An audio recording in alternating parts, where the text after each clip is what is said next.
Heni nggih, alamat Desa Kalibening leres. Nggih. Keluhannya napa Bu Heni? Pinggangnya pegel. Nggih, sudah berapa hari Bu? 3 hari. Nggih.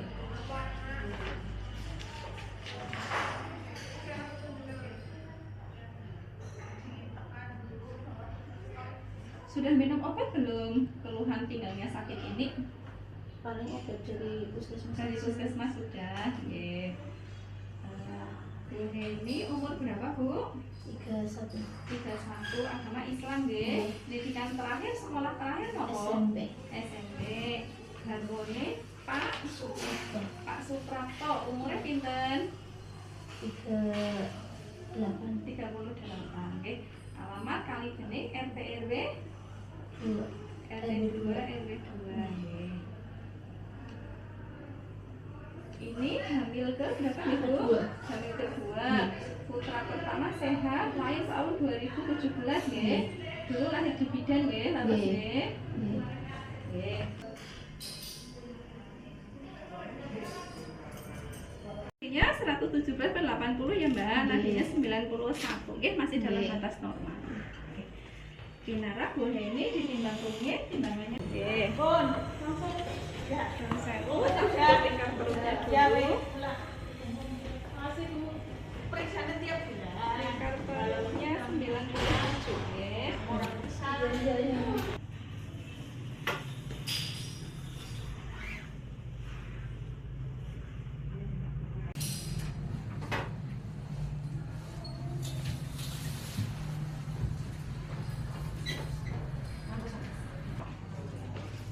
Begini nggih.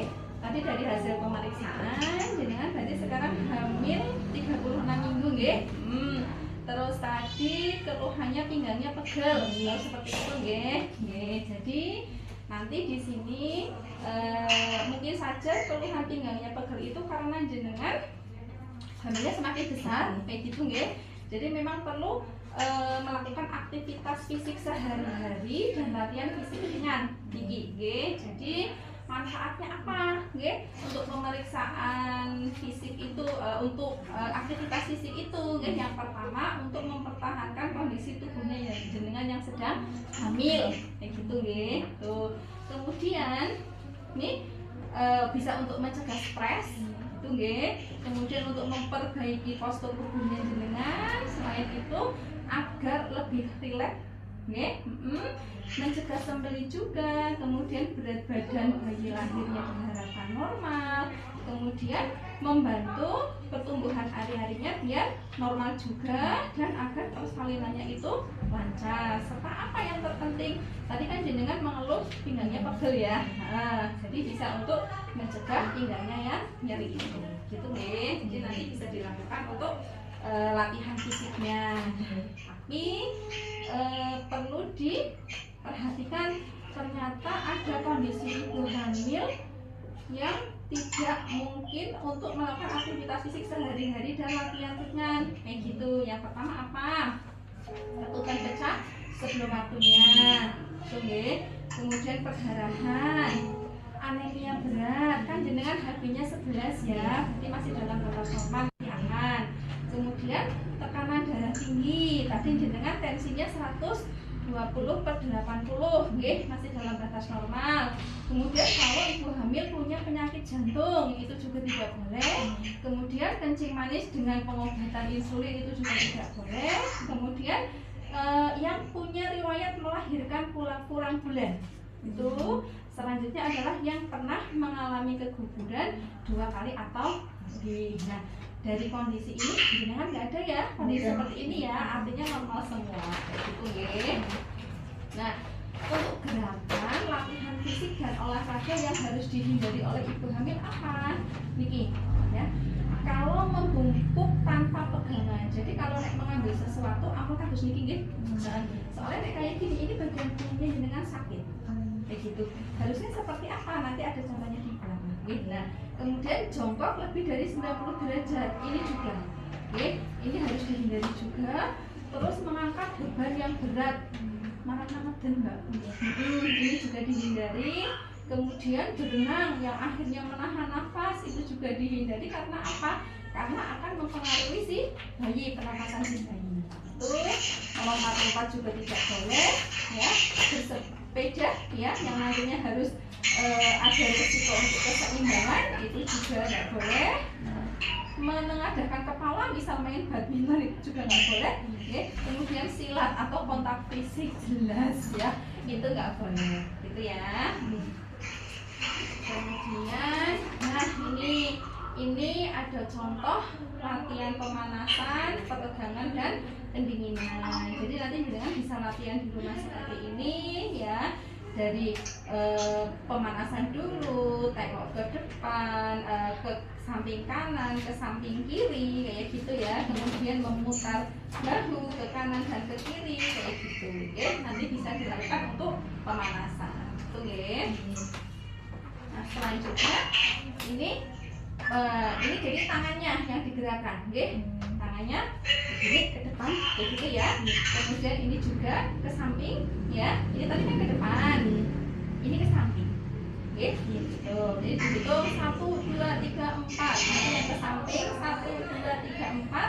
Kemudian yang ke atas juga 1, 2, 3, 4 sampai hitungan yang ke 4. Ini gitu ya. Nah, ini untuk peregangan pendinginan nanti bisa dilakukan, ya. Berdiri, posisi kakinya seperti ini, oke. Yang kaki kanan, kemudian gantian kaki kiri, gitu, oke. Kemudian yang gerakan kaki bertumpu pada jari, ini sama, oke. Jadi ini jari-jari kakinya, ya. Yang untuk tutupan kakinya kan ini tumpak, ya. Nah, yang ini gantian jarinya, ya. Jari kanan, kemudian jari yang kiri, hitungannya sama 1, 2, 3, 4. Kemudian hitungan yang selanjutnya juga sama, hitungan 1, 2, 3, 4. Gitu ya.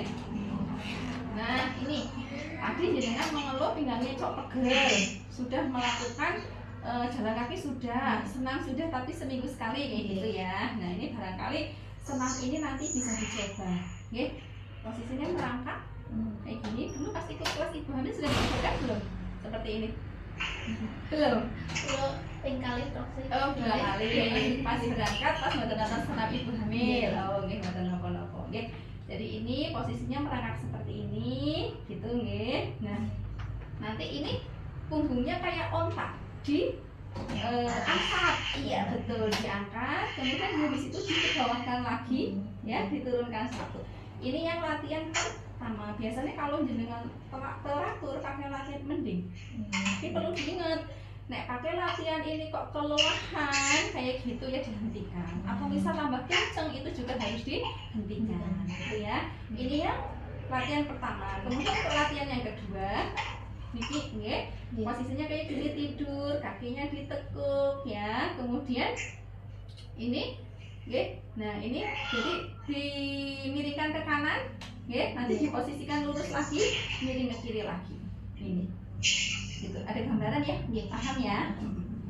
Nah, ini untuk mengatasi pinggang yang sering pegel. Nah, ini kan jenengan tadi sudah 36 minggu. Berarti 1 minggu lagi sudah dianggap cukup bulan. Kalau lahir di 37 minggu, artinya bayinya sudah dalam kondisi sehat kayak gitu. Nah, berarti jenengan sudah mulai persiapan apa yang harus disiapkan. Ini tadi ya, cara pernafasan selama persalinan. Oke. Nah, ini untuk cara pernafasan nanti bisa jenengan cari posisi yang nyaman, duduk bersandar, ya, antara duduk dan berbaring, berarti ya sandaran, setengah duduk kayak gitu, oke. Nah, kemudian kaki diregangkan, posisinya itu merangkak kayak gitu, ya. Nah itu bisa tarik nafas, kemudian dikeluarkan lewat mulut kayak gitu. Nah, nanti untuk posisi mengejan itu juga, posisinya itu nanti ketika persalinan itu setengah duduk juga. Kaki diregangkan, tarik nafas melalui hidung, kemudian dihembuskan lewat mulut sesuai dengan arahan dari bubi. Gitu, Nah, masih ingat untuk persalinan yang lalu pas bebenerian kalian betul? Sudah lupa. Ya sudah lupa ya, nggak apa-apa ya, karena sudah berapa tahun ya? 8 tahun. Sudah 8 tahun. Sudah 8 tahun, sudah lupa ya, nggak apa-apa. Makanya nanti mulai latihan lagi ini ya. Jadi tarik nafas dalam kayak gitu, nanti buang nafas, ya, keluarkan lewat hidung. Itu ya, ini untuk cara pernafasan selama persalinan gitu. Nah, dari aktivitas fisik ini yang saya jelaskan, Bu Heni bisa menjelaskan kira-kira tadi apa yang tidak boleh dilakukan, kondisi ibu hamil yang seperti apa yang tidak boleh dilakukan, Mbak? Ya, tidak boleh dilakukan aktivitas fisik ya kalau kondisinya seperti ya. Oke. Terus Pendarahan, oke. Tinggi. Tensinya tinggi, oke, terus. Terus Riwayat keguguran. Oke, terus anemia. Nah, kalau ada anemia kayak gitu. Oke. Itu tentang aktivitas fisik. Nanti contoh-contoh aktivitas fisik ini silahkan nanti dicoba di rumah. Gitu, oke. Tapi tentunya kalau jenengan kok terlalu capek ya sudah istirahat. Nah, kalau tiba-tiba dengan aktivitas fisik seperti ini kok misalnya ada kencang, keluar lendir darah atau ketuban pecah, berarti cepat-cepat kontrol ke puskesmas. Itu ada yang mau ditanyakan lagi, Mbak? Cekap, ya. Nah, ini tadi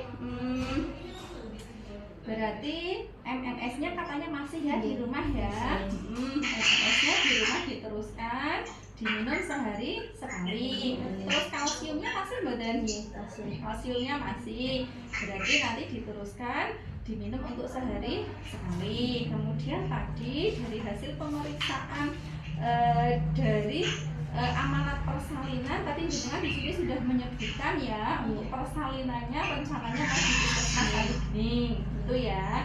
Untuk dana persalinannya sudah punya BPJS, untuk kendaraannya pakai motor sendiri. Nah, untuk metode kontrasepsi tadi pilihannya IUD atau implan, nanti dimantapkan lagi sih dua-duanya sama-sama jangka panjang, nggak apa-apa, itu bagus, silakan lebih dimantapkan lagi mau pakai IUD atau implan gitu ya. Nah, untuk sumbangan darah, jadi golongan darahnya Mbak Jenny kan tadi gitu ya. Nah, yang untuk golongan darahnya sama tapi suami Suprapto alhamdulillah golongan darahnya sama ya. Jadi saya cantumkan namanya di sini. Jadi ketika kok sewaktu-waktu jenengan butuh donor darah, berarti sudah ada suami yang siap sedia kayak gitu. Nah, untuk amanat menyambut persalinan tadi sudah ditandatangani ya. Nanti harapan kami yang satunya ditandatangani oleh suami. Jadi ini sudah persiapan. Jadi begitu wis rasa ya wis celeleng kayak gitu, tinggal benar. Gitu ya. Itu sudah semua. Nanti berarti untuk kontrol 1 minggu, okay? Karena jenengan sudah umur kehamilan 36 minggu. Jadi setiap 1 minggu kontrol, 1 minggu kontrol. Tapi kalau sebelum 1 minggu kok ada keluhan, langsung juga tetap harus gitu, ya. Itu ada yang mau ditanyakan, Mbak? Oh, cekap, deh, cekap. Nanti lanjut dikit ya. Ya, nulis ya. Ya, sehat,